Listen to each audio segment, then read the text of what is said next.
नमस्कार। प्राइम समाचारमा स्वागत छ। म दृष्टिवाणी थेताल। म सुषमा श्रेष्ठ। सुरु गरौँ अहिलेसम्मका प्रमुख समाचारबाट। नेपालमा कोरोनाबाट एकै दिन 18 जनाको मृत्यु, मृतकको संख्या 663 पुग्यो। एकै दिन 3556 जना संक्रमित, उपत्यकामा कोरोना मिटर बढ्दो। नेकपाले बोलायो कर्णाली प्रदेशका मुख्यमन्त्री सहित पदाधिकारीहरूलाई काठमाडौँ। मन्त्रीमण्डल पुनर्गठन, अविश्वासको प्रस्ताव फिर्ता लगायतका विषयमा सहमति खोजिने। सार्वजनिक यातायातमा पूर्ण क्षमतामा यात्रु राख्ने सरकारी निर्णय, तैपनि घटेन भाडा दर। बढी भाडा तिर्नु परेपछि सर्वसाधारण आक्रोशित।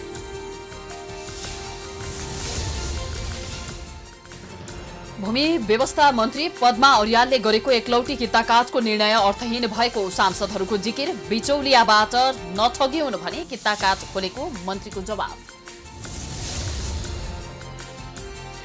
कोरोना संक्रमितका लागि काठमाडौँ उपत्यकामा अस्पतालमा छैनन् अब बेड खाली। भेन्टिलेटर आइसियु मात्र होइन, जनरल वार्ड समेत खचाखच।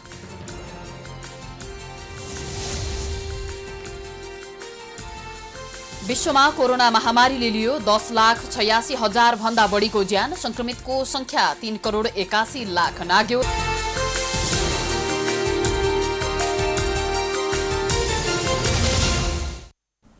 अब समाचार विस्तारमा। पछिल्लो 24 घण्टामा नेपालमा थप 3,556 जनामा कोरोना भाइरसको संक्रमण पुष्टि भएको छ। नेपालमा कोरोना संक्रमणबाट थप 18 जनाको मृत्यु भएको छ। 3,556 जनामा कोरोना भाइरसको संक्रमण भेटिँदा 1,503 जना उपचारपछि निको पनि भएका छन्। 24 घण्टामा थप 15,577 जनाको पीसीआर परीक्षण गर्दा नेपालमा 3,556 जना कोरोना संक्रमित थपिएका छन्। काठमाडौँ उपत्यकामा 2,129 जना सहित देशभर 3,556 संक्रमित भेटिएका हुन्, जसमध्ये काठमाडौँमा 1,746, भक्तपुरमा 167 र ललितपुरमा 216 जना नयाँ कोरोना संक्रमित थपिएका छन्। यो सँगै नेपालमा कोरोना संक्रमितको संख्या 1,15,358 पुगेको छ। त्यस्तै 24 घण्टामा थप 18 कोरोना संक्रमितको मृत्यु भएको छ। यो सँगै नेपालमा कोरोना संक्रमणबाट मृत्यु हुनेको संख्या 663 पुगेको छ। कोरोना संक्रमण पश्चात थप 1,503 जना कोरोना मुक्त भएका छन्। स्वास्थ्य तथा जनसङ्ख्या मन्त्रालयका अनुसार बितेको 24 घण्टामा कोरोना मुक्त भएसँगै निको हुनेको कुल संख्या 78,780 पुगेको छ। कोभिड-19बाट संक्रमण मुक्त भई 24 घण्टामा डिस्चार्ज हुनेहरूको संख्या जम्मा 1,503 छ। आजसम्म डिस्चार्ज हुनेहरूको जम्मा संख्या 78,780 छ। कोभिड-19 संक्रमणबाट मुक्त हुने दर 68.3% छ। स्वास्थ्य तथा जनसङ्ख्या मन्त्रालयले कोरोना संक्रमण परीक्षणका लागि गरिने एन्टिजेन बेस्ड टेस्ट राष्ट्रिय जनस्वास्थ्य प्रयोगशालाबाट मान्यता प्राप्त ल्याबले मात्र गर्न पाउने निर्णय गरेको छ। उक्त टेस्टको शुल्क अधिकतम 1,000 हुने बताइएको छ। सो शुल्क परिमार्जन गर्दै जाने समेत मन्त्रालयले जनाएको छ। मन्त्रालयले स्वास्थ्य सेवा विभागलाई पत्र पठाई FDA UAE-बाट मान्यता प्राप्त र स्वास्थ्य सेवा विभागबाट मान्यता प्राप्त किटहरू मात्र सूचीकृत गर्न समेत निर्देशन दिएको छ। बायोसेफ्टी प्रोटोकल, नमुना संकलन विधि, तोके बमोजिम हुने र नमुना संकलन विधि राष्ट्रिय जनस्वास्थ्य प्रयोगशालाले तोके बमोजिम हुने मन्त्रालयले जनाएको छ। परीक्षण पोजिटिभ आएमा काठमाडौँमा एपिडेमियोलोजी तथा रोग नियन्त्रण महाशाखा, राष्ट्रिय जनस्वास्थ्य सम्बन्धित स्वास्थ्य कार्यालय र सम्बन्धित व्यक्तिलाई दिनुपर्ने र नेगेटिभ आएमा सम्बन्धित व्यक्तिलाई रिपोर्ट दिने मन्त्रालयले जनाएको छ। कोभिड-19 एन्टिजेन परीक्षणका लागि FDA EUA मान्यता प्राप्त किटहरू र स्वास्थ्य सेवा विभागबाट स्वीकृत भएका किटहरू मात्र सूचीकृत हुनुपर्नेछ। राष्ट्रिय जनस्वास्थ्य प्रयोगशालाको अनुमति प्राप्त गरेका प्रयोगशालाले मात्र एन्टिजेन बेस्ड टेस्टिङ गर्न पाउनेछन्। बायोसेफ्टी प्रोटोकल, नमुना सङ्कलन परीक्षण विधि राष्ट्रिय जनस्वास्थ्य प्रयोगशालाले तोके बमोजिम हुनेछ। परीक्षण शुल्क अधिकतम रु 1,000 रुपियाँ मात्र हुनेछ। नेपालमा सक्रिय संक्रमितको संख्या 35,915 पुगेको छ, जसमध्ये संस्थागत आइसोलेसनमा 15,058 र 20,867 जना होम आइसोलेसनमा रहेका छन्। मन्त्रालयका अनुसार 66 जना भेन्टिलेटर र 307 जना आइसियुमा उपचाररत रहेका छन्। सत्तारूढ दल नेकपाले कर्णाली प्रदेशमा देखिएको विवादबारे छलफल गर्न प्रदेश कमिटिका पदाधिकारीलाई काठमाडौँ बोलाएको छ। मंगलबार दिउँसो अध्यक्षद्वय केपी शर्मा ओली र अर्का अध्यक्ष पुष्पकमल दाहाल प्रचण्ड सहित महासचिव विष्णु पौडेल र स्थायी समिति सदस्य जनार्दन शर्मा बीच भएको छलफलले सबै पदाधिकारीलाई काठमाडौँ आउन पत्र पठाएको हो। उनीहरूलाई बिहीबारसम्म काठमाडौँ आउन पत्र पठाइएको छ। नेकपा कर्णाली प्रदेशका इन्चार्ज जनार्दन शर्मा हुन् भने सह इन्चार्ज एमलाल कडेल हुन्, जसले सो प्रदेशका मुख्यमन्त्री तथा संसदीय दलका नेता महेन्द्र बहादुर शाही विरुद्ध दलको नेताबाट हटाउन अविश्वास प्रस्ताव ल्याउने नेतृत्व गरेका थिए। त्यस्तै कर्णाली प्रदेशका पार्टी अध्यक्ष गोरख बहादुर बोगटी र सचिव माया प्रसाद शर्मा रहेका छन्। त्यस्तै सो प्रदेशका मुख्यमन्त्री तथा संसदीय दलका नेता शाहीलाई पनि काठमाडौँ बोलाइएको छ। कर्णाली प्रदेशका मुख्यमन्त्री एवं नेकपाका संसदीय दलका नेता महेन्द्र बहादुर शाही विरुद्ध दर्ता भएको अविश्वासको प्रस्तावबाट माधव कुमार नेपाल समूह पछाडि हटेको छ। कर्णाली प्रदेशका मुख्यमन्त्री महेन्द्र बहादुर शाहीले मन्त्री परिषद पुनर्गठन गर्ने भएपछि नेपाल समूह पछि हटेको हो। मन्त्री परिषद पुनर्गठन गर्न शाही सहमत भएसँगै उनीहरूको अविश्वास प्रस्ताव तुहिएको छ। केन्द्रीय नेताहरूले वरिष्ठ नेता माधव कुमार नेपाल समूहका प्रदेश सभा सदस्यहरूलाई अविश्वासको प्रस्तावका लागि गरेको हस्ताक्षर फिर्ता लिन र आजको बैठकमा नजान सुझाव दिएपछि नेपाल समूहका 7 जना हस्ताक्षरकर्ताहरू पछि हटेका हुन्। उनीहरू बैठकमा सहभागी नभएपछि शाही विरुद्धको प्रस्ताव तुहिएको हो। मुख्यमन्त्री शाहीले 1-2 दिनभित्रै मन्त्रीमण्डल पुनर्गठन गर्ने बाचा गरेपछि विवाद मिलेको छ। त्यस क्रममा माधव नेपाल पक्षलाई 3 वटा मन्त्री दिने तयारी भएको छ।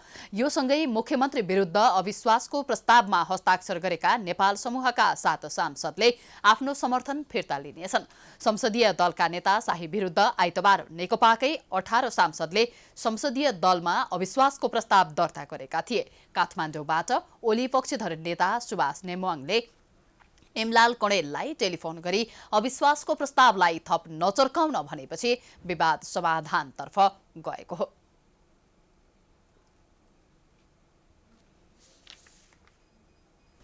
सरकारले सार्वजनिक सवारी साधनको सबै सीटमा यात्रु चढाउन दिने निर्णय गरेसँगै व्यवसायीले भाडामा मनपरी गर्न थालेका छन्। पूर्ण क्षमतामा यात्रु राखी भाडा पुरानै लिनुपर्ने भए पनि व्यवसायीले त्यसको पालना गरेका छैनन्।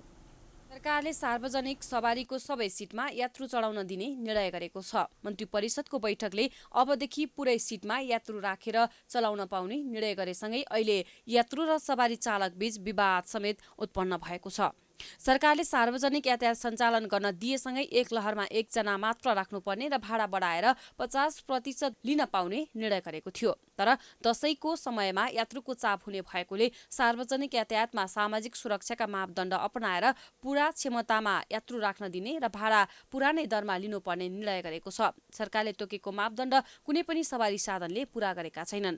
मापदण्ड पूरा नहुँदा पनि सार्वजनिक यातायातमा यात्रा गर्ने यात्रुहरूले 50% बढी भाडा नै तिरिरहेका छन्। कतिपय यात्रुहरूलाई गत सोमबार सरकारले भाडा दर घटाएको थाहा भए पनि सवारी सञ्चालकले बढी भाडा यात्रुसँग असुली गर्दै ठगी समेत गर्दै आएका छन्। महँगो भाडा लिँदा यात्रुहरूले सोमबारदेखि सरकारले भाडा घटाएको छ भन्दा पनि चालकले आफूहरूलाई थाहा नभएको भन्दै बढी भाडा लिएको यात्रुहरूले बताएका छन्। बसमा मान्छे कोचाकोच छ तर पनि फुल भाडा लिएको यात्रुहरूले गुनासो गरेका छन्। त्यस्तो त थाहा भएन है। आजसम्म त भाडा त उही पुरानै हिजो अस्ति जति लिनुहुन्थ्यो नि त्यति नै लिनुभएको छ। त्यो पहिलाकै पुरानै भन्ने त थाहा भएन। नयाँ जुन बढाइएको भाडा थियो नि आजसम्म त्यति नै लिनुभएको छ। हिजो बेलुकाबाट लागु भइसकेको छ। तपाईँहरूको पैसा भाडा त किन बढी लिनु भएको भनेको हामीलाई त लिस्ट दिएको छैन। हामीले त लाग्दा भाडा लिनु नलिए त हामी कसरी खाने भन्छ कि। अनि मैले ठिकै छ खानु त खानु मजदुर गरेर खानु हो किन सरकारले यस्तै नियम गराइदियो। त्यही पनि तपाईँहरू पनि समितिबाट लागु गरेको भाडाको लिस्ट बोक्नुहोस् अनि भाडा लिनुहोस् भनेको मान्छे टन्नै 2-2 गरेर हालेर लिएर आएको छ। प्याक पनि छ तर हामीलाई 30 रुपियाँ ठटाइदिएछ त गुइधारबाट यहाँसम्म आएको चिसो। चालकहरूलाई भने सरकारको निर्णय आफूहरूलाई थाहा नभएको बताएका छन्। महामारी भयावह भइरहँदा सवारी चालक सहचालक स्वयंले न त मास्क लगाएका छन् न त पन्जा नै। आफै मास्क प्रयोग नगरेका चालक प्रत्येक दिन बसमा सेनिटाइजर र मास्क प्रयोग गरेको दाबी गर्छन्। जुन पहिलाको थियो नि पहिलाको सुरुमा त्यस्तै भए राम्रो हुन्थ्यो क्या। तपाईँको भाडा पनि खिचखिच भएन होइन। मान्छेलाई अब किनकि दिनभरि काम गरेर बेलुका खानुपर्ने अवस्था छ अहिले। मान्छेसँग अब त काम छैन अहिले, तरकारी अब किन्ने पैसा हुँदैन, भाडा बढी तिरे त के गर्ने। सरकारले नियम लागू गर्यो भने कार्यान्वयन गर्नुपर्छ। सेनिटाइजर चाहिँ गाडीमा हाम्रो छ अनिवार्य रूपमा, मास्कहरू चाहिँ अब हामीले अब पेसेन्जरहरूले लाएर चढ्नु भएन भने लाएर चढ्नु भन्ने गरे हम। सार्वजनिक यातायातले सवारी साधनमा उभाएर यात्रु ओसार पसार गर्दा समेत कतै ट्राफिक प्रहरीले चेक जाँच गरेको छैन। यसले पनि यात्रुहरू कोरोना कहरका बीचमा बढी भाडा र जोखिमपूर्ण यात्रा गर्न बाध्य भएका छन्। यसतर्फ सरकारले ध्यान दिन जरुरी रहेको छ। प्राइम टाइम्स टेलिभिजनका लागि लक्ष्मी विश्वकर्माको रिपोर्ट। राष्ट्रिय सभा अन्तर्गतको प्रत्यायोजित व्यवस्थापन तथा सरकारी आश्वासन समितिले छिटोभन्दा छिटो नियमावली बनाएर भू उपयोग ऐन अनुसार काम अगाडि बढाउन सरकारलाई निर्देशन दिएको छ। सिंहदरबारमा मंगलबार बसेको समिति बैठकले कृषि भूमि खण्डीकरण गर्ने मन्त्री स्तरीय निर्णय कानून सम्मत नभएको भन्दै नियमावली बनाएर भू उपयोग ऐन अनुसार काम अगाडि बढाउन भूमि व्यवस्था सहकारी तथा गरिबी निवारण मन्त्रालयलाई निर्देशन दिएको हो। भू उपयोग ऐन कार्यान्वयनका लागि आवश्यक नियमावली नै नबनेको अवस्थामा कृषि भूमि खण्डीकरण गर्ने मन्त्री स्तरीय निर्णय कानून विपरीत र अर्थहीन रहेको समितिको ठहर रहेको छ। भूमि व्यवस्था सहकारी तथा गरिबी निवारण मन्त्री पद्मकुमारी अर्यालले 18 भदौमा कृषि भूमि किताकाट गर्न रोक्का गर्ने मन्त्रालयको निर्णय खारेज गर्नुभएको थियो। समिति सभापति रामनारायण बिडारीले भू उपयोग ऐनमा रहेका दुविधायुक्त कुराहरू परिपत्रका माध्यमबाट लागू नगर्न पनि मन्त्रालयलाई निर्देशन दिनुभएको बताउनु भएको छ। बमोजिम बनाउनु पर्ने नियमावली नबनाइकन गरिने अन्य निर्देशन मापदण्ड इत्यादि यसुकै कार्यान्वयन हुन सक्दैन। तसर्थ यो बैठकले नियमावली तुरुन्तै बनाएर यो भू उपयोग ऐन 2077 लाई चाहिँ अविलम्ब कार्यान्वयन गरोस्। आश्वासन समितिको छलफलमा भूमि व्यवस्था सहकारी तथा गरिबी निवारण मन्त्री पद्मकुमारी अर्यालले नियमावली नबन्दासम्म यसअघिकै कानूनलाई टेकेर भूमि खण्डीकरण गर्ने निर्णय गरिएको बताउनु भएको छ। उहाँले भूमि खण्डीकरण गर्ने नाममा निकै विकृति देखिएकाले नै हतारमा निर्णय गरिएको समेत दावी गर्नु भएको छ। मन्त्रालयको निर्णय अनुसार काम गर्ने नियत बाहेक अन्य केही पनि नभएको उहाँको भनाइरहेको छ। समस्या धेरै खडा भयो। तपाईले एकदमै सुशासन कायम गर्ने अभियान हामीले चलाउन खोज्यौँ। सुशासन विरोधी गतिविधि यसबाट धेरै भयो। यति धेरै भयो कि पैसा हुँदा नहुने काम पनि हुने, पैसा नहुँदा हुने काम पनि नहुने जुन खालको कुरा हो। हामीले अनेकन सङ्घर्ष गऱ्यौँ सुशासन कायम गर्नको निम्ति, प्रविधिको प्रयोग पनि गऱ्यौँ। तर पनि केही चिज आइसकेपछि यसित जोडिएको चिजलाई त जब हामीले ल्याइसकेका छौँ भने प्रबन्ध गरेर जाउँ भन्ने ढङ्गले हामीलाई हतारो किन गरेको, हतारो भनेको त्यही तलको चल्खेलै देखेर डराएर हतारो गरेको। बैठकमा सांसदहरूले नियमावली नबनाई प्रशासनिक आदेशको भरमा निर्देशिका चलाउने काम प्रत्यायोजित विधानको सिद्धान्त विपरीत भएको बताएका थिए। भू उपयोग ऐन बनेको लामो समयसम्म पनि नियमावली नबनाई जग्गाको खेताकाट फुकुवा गर्नुले शंका उब्जिएको सांसदहरूले बताएका थिए। कृषि भूमि खण्डीकरण गर्ने मन्त्रीस्तरीय निर्णय विरुद्ध सर्वोच्च अदालतमा परेको रिट हाल विचाराधीन रहेको छ।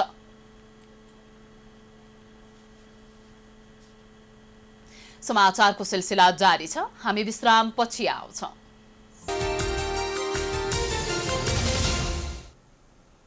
विश्रामपछि स्वागत छ। अब बाँकी समाचार। प्रधानमन्त्री केपी शर्मा ओलीले विपद जोखिम न्यूनीकरण र यसको सामना गर्न सरकारले निश्चित लक्ष्य, उद्देश्य, नीति तथा कार्ययोजना बनाएर काम गरिरहेको बताउनु भएको छ। विपद जोखिम न्यूनीकरण अन्तर्राष्ट्रिय दिवसका अवसरमा विपद जोखिम न्यूनीकरण राष्ट्रिय कार्य मञ्चद्वारा मंगलबार आयोजित भर्चुअल कार्यक्रममा प्रधानमन्त्री ओलीले व्यापक जागरण, साझा प्रयास, शक्ति संगठित गर्दै तीनै तह सरकारले कार्ययोजना बनाएर अघि बढिरहेको स्पष्ट गर्नुभयो। प्रधानमन्त्री ओलीले सुरक्षित र सभ्य मानव जाति, सुरक्षित विश्व, बस्नलायक न्यायपूर्ण र समृद्ध धरती तथा सुखी मानव जातिका लागि काम गरिने बताउनुभयो। न्यूनीकरण कसरी गर्ने, त्यो भइहाल्यो भने विपत्तिबाट बच्ने कसरी र त्यसको पुनरुत्थान गर्ने फेरि कसरी, यसका निम्ति सहकार्य गर्ने कसरी, त्यसका निम्ति बढी उपयोगी संस्थाहरू कुन कुन हुन सक्दछन् र तिनलाई अनेक हिसाबले स्ट्रेन्थन गर्ने कसरी, तिनको सबलीकरण गर्ने कसरी, ती संस्थाहरूको परिचालन गर्ने कसरी, यी सबै कुराहरूदेखि हाम्रो ध्यान यी दिशाहरूमा यी कुराहरूमा गएको छ। कार्यक्रममा गृहमन्त्री रामबहादुर थापाले कोभिड-19ले पैदा गरेको विपद जोखिम न्यूनीकरणका निमित्त सम्पूर्ण शक्ति विवेकसहित जुटेर सामना गर्न आवश्यक रहेकोमा जोड दिनुभयो। उक्त दिवसको यस वर्षको मूल नारा विपद जोखिम न्यूनीकरण मैत्री सुशासन सुरक्षित भविष्यका लागि हाम्रो अभियान रहेको थियो। विपद जोखिमका हिसाबले नेपाल उच्च जोखिमयुक्त मुलुकको सूचीमा छ। लक्षण भएका कोरोना संक्रमितहरूले अस्पतालमा बेड पाउन छोडेपछि स्वास्थ्य तथा जनसङ्ख्या मन्त्रालयको इन्सिडेन्ट कमान्ड सिस्टमले 3वटा निर्णय गरेको छ। उपत्यकाका सबै सरकारी अस्पताललाई कोभिड अस्पताल बनाउने र आकस्मिक बाहेकका सबै शल्यक्रियाहरू नगर्ने अस्पतालहरूले होटलसँग मिलेर आइसोलेसन सेन्टर चलाउन चाहे अनुमति दिने सरकारको निर्णय भएको हो। स्वास्थ्य मन्त्री भानुभक्त ढकाल समेत उपस्थित बैठकले सबै सरकारी अस्पतालहरूलाई कोभिड अस्पताल बनाउने र स्वास्थ्य सेवा विभागसँग भएको भेन्टिलेटर, आइसियु र अक्सिजन आदि सघन उपचारका लागि व्यवस्थापन गर्ने निर्णय गर्यो।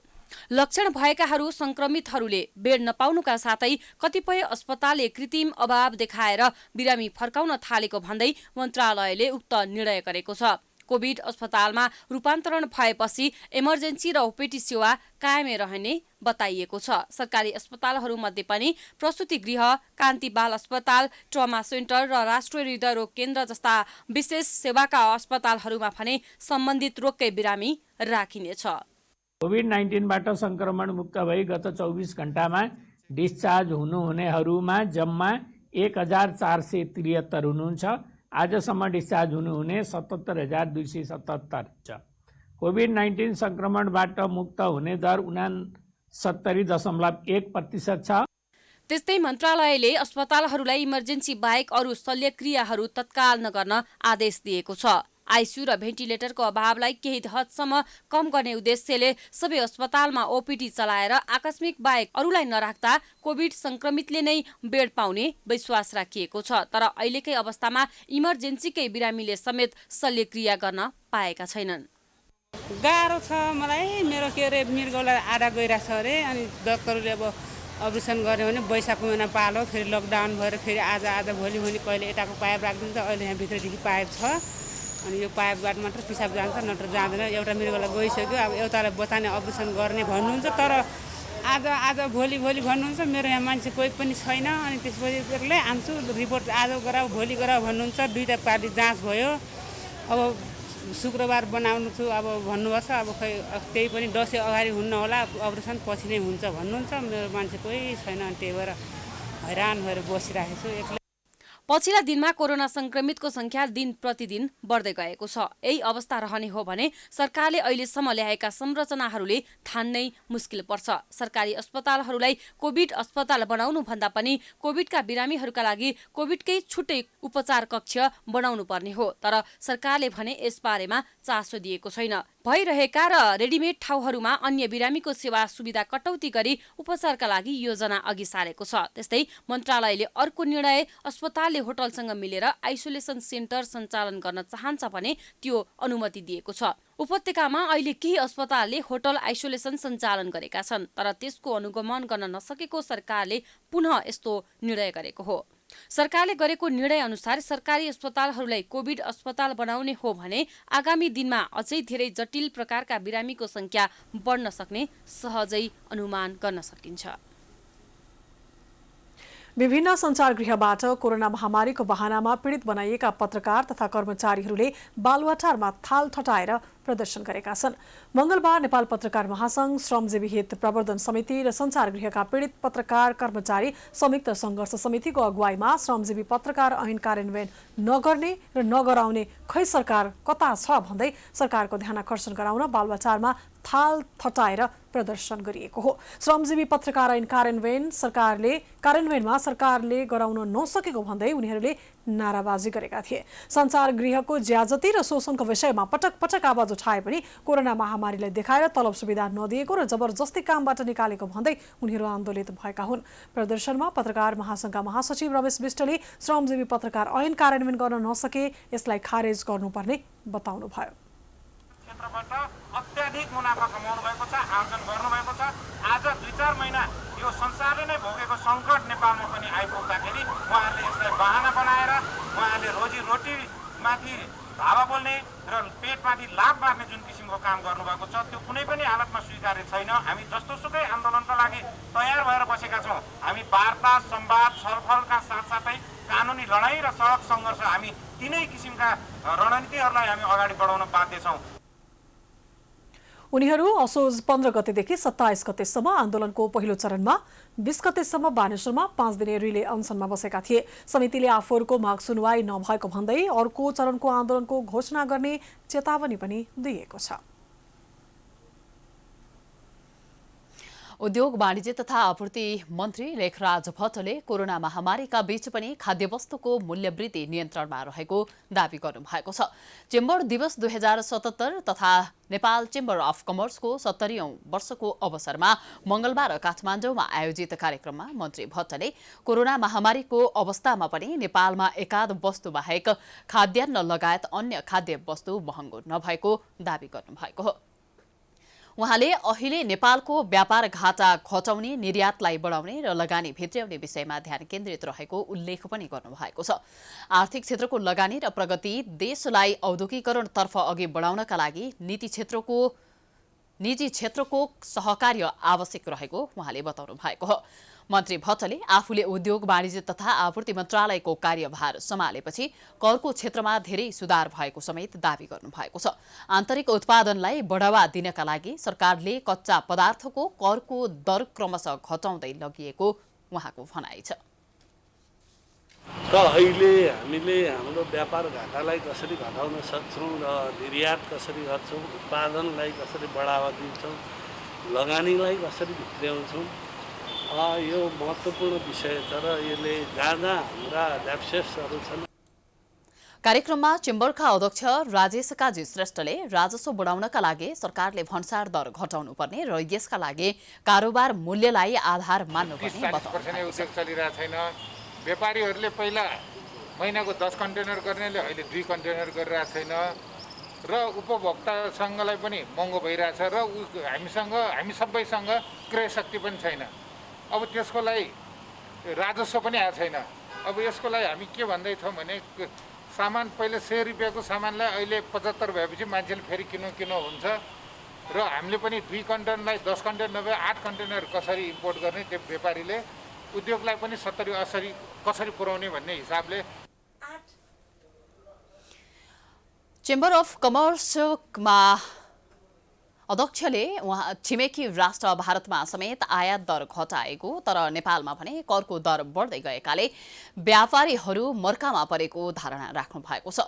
कार्यक्रममा मन्त्री भट्टले चेम्बरको झण्डोत्तोलन समेत गर्नु भएको थियो।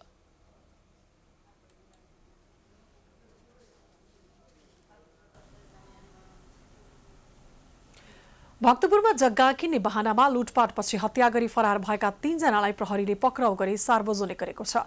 महानगरीय अपराध महाशाखाले मंगलबार पत्रकार सम्मेलन गर्दै सिन्धुपाल्चोकका 37 वर्षीय शेर्पा भन्ने कामी लामा, 23 वर्षीय रमेश तामाङ र 27 वर्षीय प्रेम तामाङलाई पक्राउ गरी सार्वजनिक गरेको हो। उनीहरूले गत बुधबार चाङ्गुनारायण नगरपालिका 8 सुडालका 61 वर्षीय चन्द्रकुमार योन्जनमाथि मरणासन्न हुने गरी कुटपिट गरेका थिए। कुटपिटपछि उनीहरूले सुनको ब्रेसलेट तथा मोबाइल समेत लुटेर भागेको महाशाखाले जनाएको छ। कुटपिटपछि गम्भीर घाइते भएका योन्जनको उपचारको क्रममा बिहिबार बिहान काठमाडौँ स्थित ग्रिन सिटी अस्पतालमा मृत्यु भएको महाशाखाका प्रमुख प्रहरी वरिष्ठ उपरीक्षक दीपक थापाले जानकारी दिनुभयो। त्यो घटना 21 गतेको अन्दाजी 5-6 बजेको टाइममा त्यहाँ भएको थियो सुडाल 8 चाङ्गुनारायण नगरपालिकामा। त्यसपछि तत्काल घाइते अहिले मृतक निजलाई त्यहाँबाट मध्यपुर छिमेकीको अस्पतालसम्म ल्याइयो। त्यसपछि त्यहाँ पनि उपचार हुन नसकेपछि ग्रिन सिटी अस्पतालमा महाराजगञ्ज ल्याइयो र हामीलाई तत्काल थाहा पनि भयो। त्यसपछि थाहा भइसके पछाडि अझ अपराध महाशाखाले भोलिपल्ट बिहान उहाँको 5 बजे उपचारको क्रममा मृत्यु भयो। जग्गा हेर्ने बहाना बनाएर उनीहरू योन्जनलाई बिडोलफाटतर्फ लिएर गएको र सो स्थानमा उनीहरूले अनुहार, छाती र पेटमा कुटपिट गरेका थिए। उनको साथमा भएको 2 तोला 2 लालको सुन तथा मोबाइल लुटेर फरार भएको अनुसन्धानबाट खुलेको महाशाखाले जनाएको छ। उनीहरूलाई अहिले प्रहरीले पक्राउ गरी थप अनुसन्धान अघि बढाएको छ।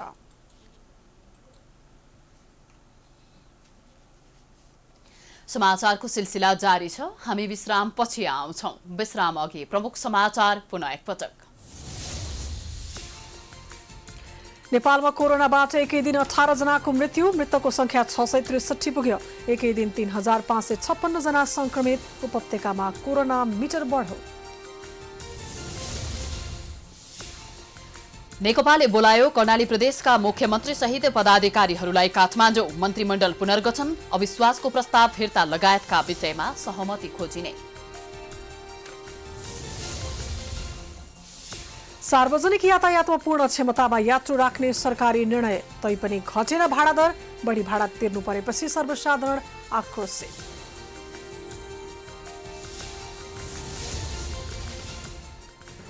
भूमि व्यवस्था मन्त्री पद्मा अर्यालले गरेको एकलौटी किताकाटको निर्णय अर्थहीन भएको सांसदहरूको जिकिर। बिचौलियाबाट नठगिउन् भने किताकाट खोलेको मन्त्रीको जवाफ।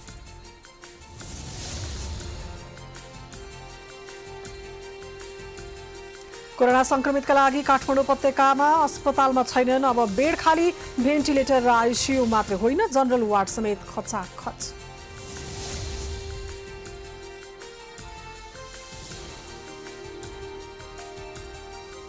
विश्वमा कोरोना महामारीले लियो 10,86,000 बढीको ज्यान। संक्रमितको संख्या 3,81,00,000 नाग्यो। 2,83,37,000 जीत। विश्रामपछि स्वागत छ। अब आर्थिक समाचार।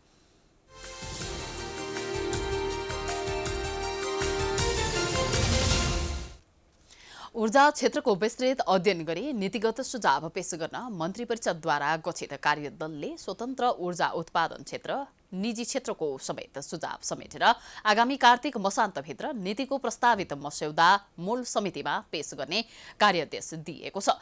समितिको पहिलो बैठकले जलविद्युत उत्पादन, प्रसारण र वितरण, आन्तरिक र बाह्य बजारको अवस्थाका साथै उपभोग तथा खपतको प्रवृत्तिका बारेमा छलफल गरेर निर्णय प्रतिवेदन सार्वजनिक गर्ने समेत जनाएको छ।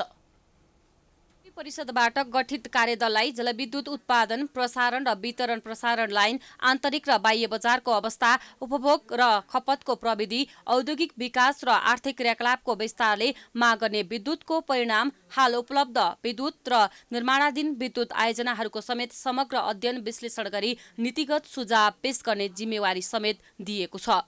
बैठकमा ऊर्जा, जलस्रोत तथा सिंचाई मन्त्री वर्षमान पुनले आगामी वर्ष विद्युत शुल्क घटाइने बताएका छन्। मन्त्री पुनले खिम्ती जलविद्युत आयोजनाको 50% शेयर स्वामित्व सरकारमा आएको र आगामी हिउँदभित्रै 456 मेगावाटको माथिल्लो तामाकोसी जलविद्युत आयोजनाबाट विद्युत उत्पादन सुरु हुने भएकोले सस्तोमा बिजुली दिन सकिने बताएका हुन्। खिम्तीमा 50% सरकारको स्वामित्व कायम भएको, प्रति मेगावाट 4 रुपैयाँको हाराहारीमा उत्पादन हुने माथिल्लो तामाकोसीको उत्पादन आगामी हिउँदमै हुने भएकोले आगामी वर्ष विद्युत महसुल घटाइने मन्त्री पुनले बताए। सरकारी र निजी क्षेत्रको लगानीमा 15,000 मेगावाटबाट विद्युतको उत्पादन सजिलै हुने भन्दै मन्त्री पुनले बजारको समस्या नरहेको समेत दावी गरेका छन्। उद्योग, वाणिज्य तथा आपूर्ति मन्त्री लेखराज भट्टले सरकारले औद्योगिकरणलाई प्राथमिकतामा राखेको र झापाको दमक, मकवानपुरको मयूरधाप, काभ्रेको पनौती, गोर्खाको च्याङ्ली, तनहुको चिन्तुटार, चितवनको शक्तिखोर, बाँकेको नौबस्ता, डुडेझारी र कञ्चनपुरको दैदी लगायत स्थानमा नयाँ औद्योगिक क्षेत्र निर्माण हुन लागेकोले विद्युत माग बढ्ने बताए। भदौ 19 गते मन्त्री परिषद बैठकले ऊर्जा, जलस्रोत तथा सिंचाई मन्त्री वर्षमान पुन, उद्योग, वाणिज्य तथा आपूर्ति मन्त्री लेखराज भट्ट, अर्थमन्त्री र राष्ट्रिय योजना आयोगका उपाध्यक्ष डाक्टर पुष्प कडेल रहेको 4 सदस्यीय कार्यदल गठन गरेको थियो। यसैगरी नेपाल विद्युत प्राधिकरणले आउन लागेको चाडपर्व र हिउँदलाई लक्षित गरी विद्युत व्यवस्थापन गर्न विशेष योजना ल्याएको छ। नजिकै गरेका दशैं, तिहार, छठका साथै आगामी हिउँदलाई लक्षित गरी विद्युत व्यवस्थापनका लागि प्राधिकरणले विशेष योजना बनाएको प्राधिकरणले जनाएको छ। 4 वर्ष अघि लक्ष्मी पूजाको दिनदेखि 1 दशकदेखिको लोड सेडिङ अन्त्य भएको थियो। तत्कालीन कार्यकारी निर्देशकको रूपमा कुलमानी घिसिङ आएपछि लोड सेडिङ अन्त्य भएकोमा उनको कार्यकाल सकिएसँगै फेरि लोड सेडिङ हुने हो कि भन्ने चर्चा अझै सेलाएको छैन। प्राधिकरणले आन्तरिक उत्पादन र भारतबाट आयात गरेको मागको आधारमा विद्युत व्यवस्थापन गर्नका लागि विशेष योजना ल्याएको प्राधिकरणले जनाएको छ। प्राधिकरणले आगामी हिउँदमा बढीमा 1550 मेगावाटसम्म विद्युत माग पुग्ने प्रक्षेपण गरेको छ। प्रत्येक वर्ष सबैभन्दा बढी माग 1407 मेगावाटसम्म पुगेको थियो। प्राधिकरणको 550 मेगावाट र निजी क्षेत्रको उत्पादन अहिले 600 मेगावाटबाट उत्पादन भइरहेको छ भने कुलेखानी तेस्रो सहित 104 मेगावाटबाट उत्पादन गर्न सकिने कुलेखानीको जलाशय भरिएको छ। प्राधिकरणका अनुसार हिउँदका लागि 350 मेगावाटसम्म ढल्केवार मजफ्फरपुरबाट ल्याउन सकिने बताउँदै पहिला टनकपुरबाट 40 मेगावाट ल्याउने गरेकोमा 80 मेगावाटसम्म ल्याउने गरी पूर्वाधार तयार गरेको र बिहारबाट 300 मेगावाटसम्म तान्न सकिने जनाएको छ। प्राइम टाइम्स टेलिभिजनका लागि अर्थ ब्युरोको रिपोर्ट। सरकारले दिँदै आएको सामाजिक सुरक्षा भत्ता लिन ज्येष्ठ नागरिकलाई शास्ति भएको छ। यसअघि सम्बन्धित वडा कार्यालयबाट घरमै ज्येष्ठ नागरिकले सामाजिक सुरक्षा भत्ता दिँदै आएकोमा सरकारले बैंकिङ प्रणालीबाट दिन सुरु गरेपछि उनीहरूलाई शास्ति भएको हो। सामाजिक सुरक्षा भत्तामा अनियमितता रोक्न सरकारले बैंकिङ प्रणाली सुरु गरेको हो। सामाजिक सुरक्षा भत्ता वडाबाट लिँदा ज्येष्ठ नागरिकलाई सहज भए पनि कतिपय ठाउँमा अनियमितता भएपछि सरकारले बैंकिङ प्रणालीबाट दिन सुरु गरेको हो। धनकुटाका ज्येष्ठ नागरिकले बैंकिङ प्रणालीले शास्ति भएको गुनासो गरेका छन्।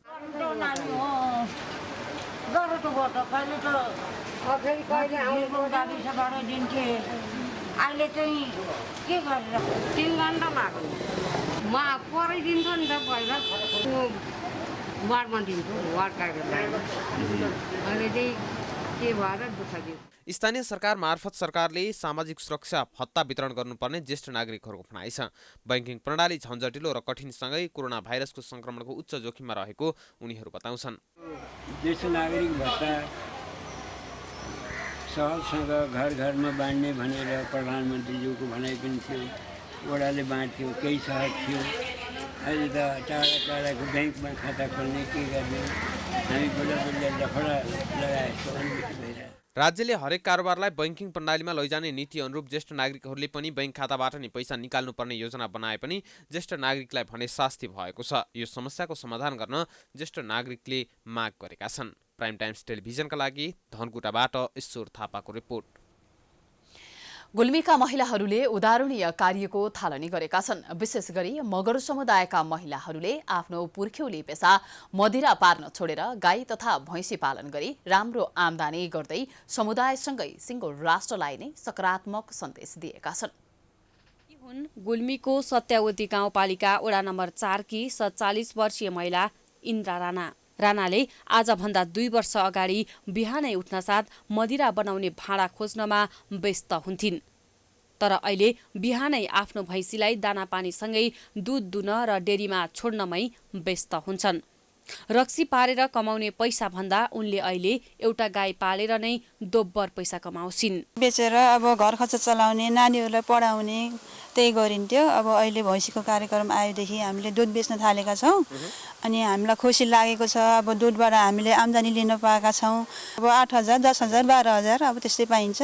गाउँपालिकाबाट त अब भर्खर सुधारको लागि अब हामीले अनुदान पाइएको थियो अनि त्यसपछि अब भैँसीको लागि अब औषधिहरू पाइयो अनि घाँस पाइयो अनि दुध दुहेर फेरि अब ओसार पसार गर्नको लागि फेरि हामीले क्यान पाइयो।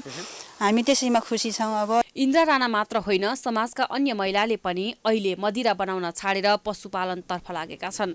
मदिराले स्वास्थ्यसँगै समाजमा असर गर्ने, दुधले फाइदा गर्ने भन्दै आफूहरूले मदिरा बनाउन छोडी दुध बेच्न थालेको उनीहरू बताउँछन्। अब रक्सी व्यवसाय भन्दा दुध व्यवसाय राम्रो हो नि त हाम्रो अब स्वास्थ्यको लागि पनि। अब रक्सी जाँड के गरे पार्यो भने बनायो भने अब समाजलाई पनि आफ्नो बुढाहरूलाई पनि अब समाजका युवाहरूलाई पनि असर गर्छ अनि दुध बेच्यो भने स्वास्थ्यलाई पनि राम्रो हुन्छ।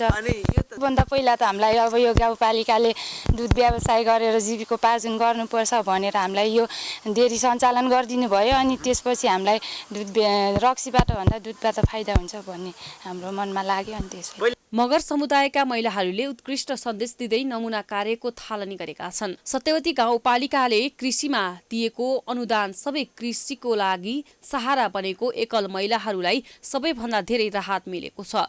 दूध बेचेरै सत्यवती गाउँपालिका वडा नम्बर 6 की एकल महिला सरला ढकालले आफ्ना 7 सन्तानको खर्चसँगै बचत गर्न सफल भएकी छिन्। 2टा छोरा 2टी छोरी 2टी नातिनी छन्, बुहारी छन्, टन्नै परिवार छ। एउटा भैँसी एउटा गाई पालेकी छु। चाल त मैले महिनाको 15-16 हजार चाहिँ कमाएँ सर। मैले त गाई उन्न जातको गाई ल्याइछु। गाईबाट मैले धेरै आम्दानी पाएँ, एकदम राम्ररी। उनलाई मात्र होइन अन्य एकल महिलालाई अहिले गाई तथा भैँसीको दूध बिक्री गरेर जीवन चलाउने माध्यम बनेको छ। दुईवटा पाल्दाखेरि महिनामा 34,300 जति मैले बुझेँ। दूध बेच्न लागेको त मेरो त अहिले त 3 वर्ष भयो। पहिला अब हामीले नै देखाएको सुरुमा अब गरे के हुन्न र भनेर अब 2वटा भैँसी पहिला एउटा ल्याएपछि अब दूध बेच्दै जाँदाखेरि अब मासिक पैसा बुझ्दै जाँदा फेरि 2वटा गराइयो। त्यही गर्दै गर्दै जाँदाखेरि सानो परिवारलाई त सकिन्छ सर। हजुर, सत्यवतीमा महिलाहरूले दूध बेचेर आफूले मात्रै पैसा कमाएका छैनन्। गाउँपालिकालाई दूधमा आत्मनिर्भर बनाई बाहिर निर्यात गर्न समेत गाउँपालिकालाई सक्षम बनाएको छ। सत्यवती गाउँपालिकाले किसानका लागि खोर सुधारका लागि 15,000, भकारो सुधारका लागि 10,000 र उन्नत गाई भैँसी पाल्नलाई 20,000 अनुदान दिँदै आएको छ। दूधमा आत्मनिर्भर भइसकेको अवस्था छ, मासुमा आत्मनिर्भर भइसकेको छ, अन्डा भयो। महिलाहरू धेरै मेहनत गरिराख्नु भएको छ। अनि कृषिमा पनि तरकारी खेती, त्यसपछि यो बाख्रा पालन सबैमा उहाँहरू अब गाउँपालिकाको संरचना भएपछिको हाम्रो चाहिँ नारायण सर मार्फत धेरै कुराहरू उहाँहरूले एकदमै जोस जाँगरका साथ अगाडि बढाइराख्नु भएको छ। महिलाहरूले घरेलु मदिरा नियन्त्रण गर्ने प्रहरी प्रशासन चाहिँदैन भन्ने छाप समेत छाडेका छन्। नेपाली ग्रामीण क्षेत्रमा महिलाहरूले बाध्यताका कारण घरेलु रक्सी पार्ने गर्दछन्। घर खर्च चलाउने माध्यम नै मदिरा बनेको परिस्थितिमा प्रहरी र जनप्रतिनिधिले 1-2 दिन अनुगमन गरेर घरेलु मदिरा नियन्त्रण हुन सक्दैन। सत्यवती गाउँपालिकाका किसानले सत्यवती गाउँपालिकाको सहारा लिँदै जुन मदिरा बिक्री वितरण छोडेर कृषि पेसातर्फ उन्मुख भएको कार्य निकै उदाहरण छ। देशका अन्य समुदायले पनि आफ्नो पुर्खौली पेसालाई त्याग गर्दै कृषि पेसातर्फ लाग्ने हो भने कृषि प्रधान देश नेपालमा कृषिमा आत्मनिर्भर बन्नेमा दुई मत छैन। DB Khadka, prime times television, Gulmi. इलामका गाईपालक किसानहरूलाई अब दूध नबिक्ने चिन्ता छैन। प्रदेश सरकारले दुग्ध उत्पादन र दुग्धजन्य पदार्थ प्रवर्धनका लागि लगानी गरेपछि किसानहरूमा मात्र होइन डेरी सञ्चालकहरू समेत हर्षित छन्। प्रदेश सरकारको लगानीले किसानलाई मिल्क होलिडेको समस्याबाट मुक्ति मिल्नुका साथै दूध प्रशोधन गरी दुग्धजन्य पदार्थ उत्पादनमा समेत सघाउ पुगेको हो। इलाममा मिल्क होलिडेका कारण पर्स्यौनी समस्या भोग्दै आएका इलामेली कृषकहरूलाई अब पनि राहत मिल्न थालेको छ। प्रदेश सरकार, भूमि व्यवस्था तथा कृषि सहकारी मन्त्रालयले दुग्ध सहकारीहरूको क्षमता अभिवृद्धिका साथ अनुदानमा लगानी बढाउँदै लगेपछि दूध नबिग्ने समस्याबाट किसानहरूलाई मुक्ति मिलेको हो। अनुदानपछि किसानहरूलाई दिनको 2 पटकसम्म दूध संस्थामा लग्न मद्दत पुगेको छ। अनुदानबाट डेरी सञ्चालक र सहकारीहरूले औजार र उपकरण खरिदले मिल्क होलिडेको समस्या अन्त्य हुने भएको छ। यो प्रदेश सरकारले हामी यो अनुदान खुलाएको थियो। यो अनुदानमा चाहिँ मैले चाहिँ यसलाई अपग्रेड गर्ने भनेर प्लान गरेको छु। त्यो अपग्रेड गर्नेमा अब पहिलो प्राथमिकता चाहिँ हाम्रो यो बर्खा अरू सिजनले रोकिनेहरूले गर्दाखेरि घिउ बिग्रिने स्थिति छ। त्यो हुँदाखेरि अलिकति डिप फ्रिज राखेर घिउलाई अलिकति स्टोर गर्न सक्ने भन्ने एउटा त्यो छ। मिल्क होलिडे हुँदा दिन बिराएर किसानहरूको दूध बिक्री हुने गरेको थियो। उत्पादन भएको दूध दैनिक जसो बिक्री नहुँदा कतिपय किसानहरूलाई घर खर्च चलाउनै कठिन हुने अवस्था थियो। प्रदेश सरकारको अनुदानमा चिस्यान केन्द्र सञ्चालन भएपछि जति दूध उत्पादन भए पनि बेच्न समस्या नभएको किसानहरूको भनाइ छ। यो चाहिँ अब के भने मुख्य चाहिँ अलिकति यो गाई पालनै भएको अब व्यवस्थित भएर अलिकति किसानमा त्यो गाईतिर चाहिँ अलिकति आकर्षित भएको जस्तो लाग्छ क्या। अनि त्यो भएर अलिकति दुधको चाहिँ बजार अलिकति भनेको जहाँसुकै अब सबैतिर अब बजारै राम्रो भएर चाहिँ अलिकति चलेको जस्तो लाग्छ दुध नै। अरू अब बजार हुँदा अब अरू जस्तो अब यस्तो छ अब मासिक रूपमा पेमेन्ट पनि आउने हो। अरू अब जुनसुकै उसमा पनि अब बजारकै समस्या भएको छ अरू भनेको व्यवसायमा। अब यो दुध व्यवसायमा चाहिँ अहिले त्यो बजारको चाहिँ राम्रो छ भनौँ न। डेरीमा जेनेरेटर सहित चिलिङ, भ्याट र मिल्क एन्जाइजर जस्ता अत्याधुनिक उपकरण व्यवस्थापन गरिएको छ। संस्थाको दुध खरिद गरी घिउ, छुर्पी उत्पादन गर्ने डेरीमा पनि क्षमता विस्तार भएको छ। घिउ बनाउने चर्मर मेसिन, जेनेरेटर र घिउ राख्ने डिप फ्रिजको व्यवस्थापन भएको छ। चीज बनाउने उद्योगीहरू समेत लाभान्वित बनेका छन्। प्रदेश सरकारको कृषि क्षेत्रमा लगानीको आयस्तरमा समेत सघाउ पुगेको उद्यमीको भनाइ छ। मलाई राम्रै भइरहेको छ। प्रदेश सरकारबाट मैले चाहिँ एउटा चिज भ्याट भयो 1500 लिटरको। अनि त्यसपछि ब्रेङ ट्याङको लागि नुन पानीको लागि मैले 1500 लिटरको एउटा भ्याट बनाएको छ। अनि चिज ऱ्याक स्टिलको हालेको छ र अनुदान पाउँदाखेरि धेरै राम्रो भएको छ र धेरै सोच पनि भएको छ। मैले केही गर्छु भन्ने ठाउँमा उहाँहरूले दिएकोमा धेरै राम्रो भएको छ।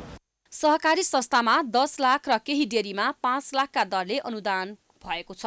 बर्खायाममा सडकका कारण ठुवानीमा समस्या रहेको स्थानमा अनुदानपछि सहज भएको छ। कच्चा दुध सहर बजारमा लगेर बेच्नुको सट्टा घर गाउँमै डेरी सञ्चालन गरी मूल्य अभिवृद्धिमा सघाउ पुग्ने र रोजगारी व्यवस्थापन हुने देखिएको छ। इलामबाट नमिन ढकालको रिपोर्ट। अब अन्तर्राष्ट्रिय समाचार।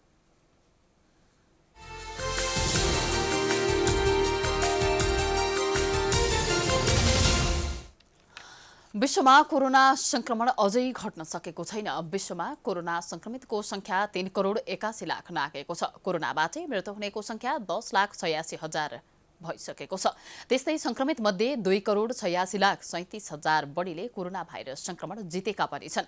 कोरोनाले सबैभन्दा बढी प्रभावित अमेरिकामा 80,38,000 बढी संक्रमित हुँदा 2,20,000ले ज्यान गुमाएका छन्। यसैगरी भारतमा पनि 71,77,000 बढी संक्रमित हुँदा 1,09,000 भन्दा बढीले ज्यान गुमाएका छन्।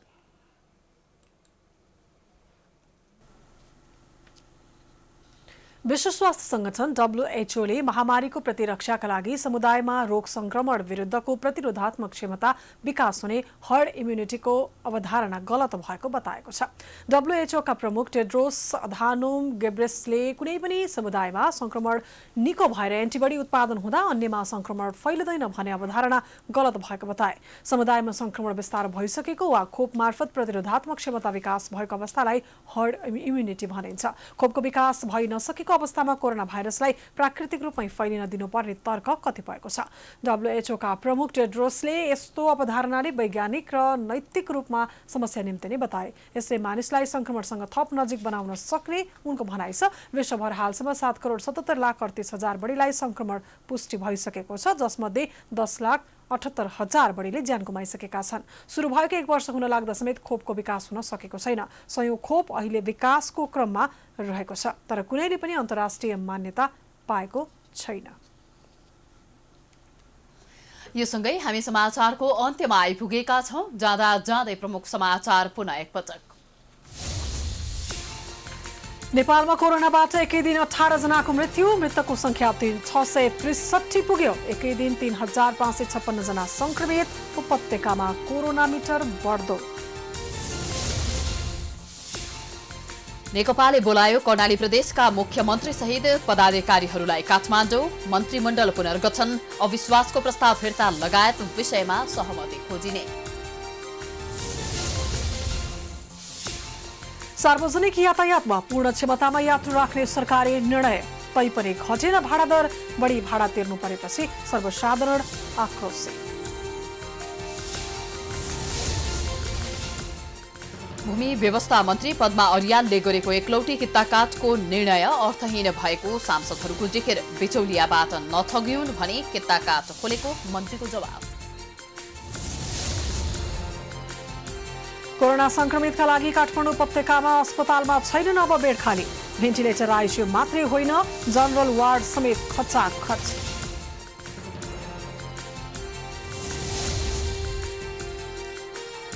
विश्वमा कोरोना महामारीले लियो 10,86,000 भन्दा बढीको ज्यान। संक्रमितको संख्या 3,81,00,000 नाग्यो। 2,83,37,000ले जिते कोरोना।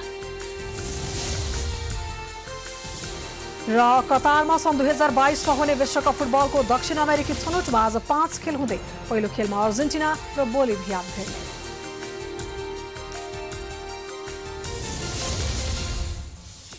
समाचार अहिलेलाई सकियो। यसपछिको प्रस्तुति जनता जान्न चाहन्छन् ऋषि धमलाको साथमा। प्राइम टाइम्स टेलिभिजन हेर्दै गर्नुहोला। नमस्कार।